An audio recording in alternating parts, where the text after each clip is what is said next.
اس لیے کہ اب یہ ارادہ اپنا ارادہ نہیں رہا، اس کے ارادے کے تابع ہو گیا ہے۔ وما تشاءون الا ان یشاء اللہ، تم سوائے اللہ کی مشیت اور ارادے کے حرکت نہیں کرتے ہو، بس اللہ کا ارادہ ہے جو اس کائنات کے اوپر حکومت کر رہا ہے۔ لہذا یہ سارا سسٹم دیکھ کے دل چاہتا ہے کہ کسی ایسے کی پوجا کی جائے، کسی ایسے کی عبادت کی جائے جو میرے جیسا نہ ہو، جو چاند اور آسمان اور ستاروں جیسا نہ ہو، کوئی ایسا ارادہ ہو جو ساری کائنات کو چلا رہا ہے۔ صلوات پر محمد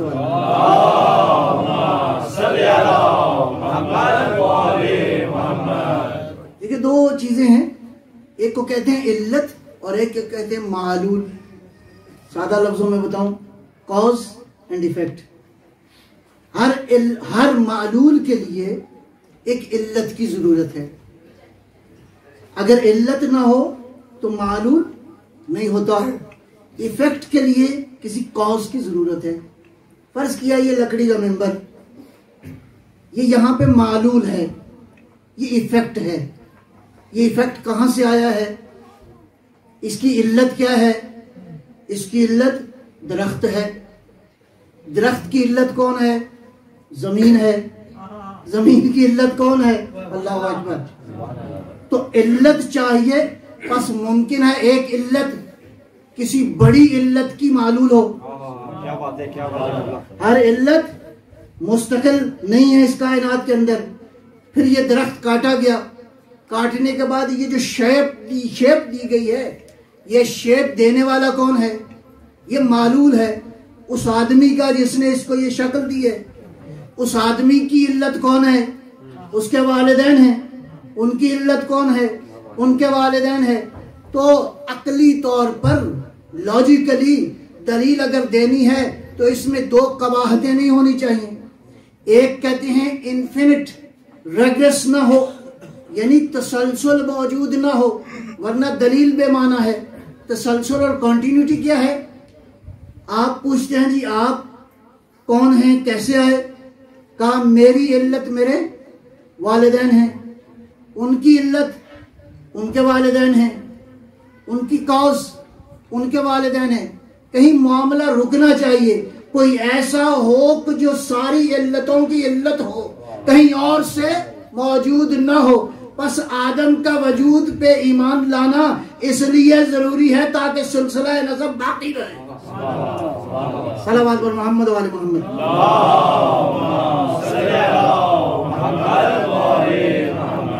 تو انفینٹ ریگریس جو ہے وہ باطل ہے، بے معنی ہے۔ آپ دلیل کے بعد دوسری دلیل چاہیے، اگلی دلیل، اگلی ایک کاز کی ضرورت ہے۔ بس کہیں جا کے معاملہ رکے تاکہ سمجھ میں آئے کہ اصل یہ آغاز کہاں سے ہوا۔ سم ٹائمز اس کو کہتے ہیں، ایک صلوات اللہ فرمائیے گا۔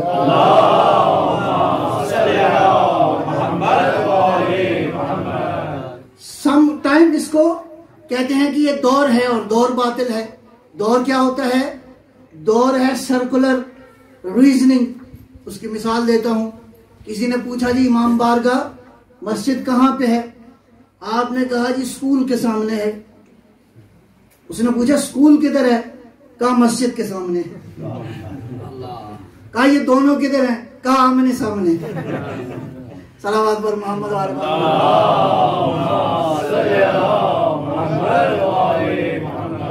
تو بات سمجھ میں آئی؟ کسی کو بات سمجھ میں نہیں آئی؟ تو دور باطل ہے۔ سرکولر ریزننگ جو ہے، جو گول ریزننگ ہو، وہ ریزننگ باطل ہے، کسی نتیجے پر نہیں پہنچتی۔ اس کائنات کے خالق کے لیے، پروردگارہ، یہ بات عقل یہ کہتی ہے کہ کہیں معاملہ رکے۔ اس کا مطلب اس کائنات کی ساری علتوں کا خالق وہ علت ہے جو کسی کی علت نہیں ہے، جس کو کسی نے نہیں بنایا، ورنہ بات سمجھ میں نہیں آئے گی کہ یہ سارا عالم کہاں سے آیا ہے۔ بس اس عالم کی بنیاد مادہ نہیں ہے، وہ شعور ہے جس نے مادہ کو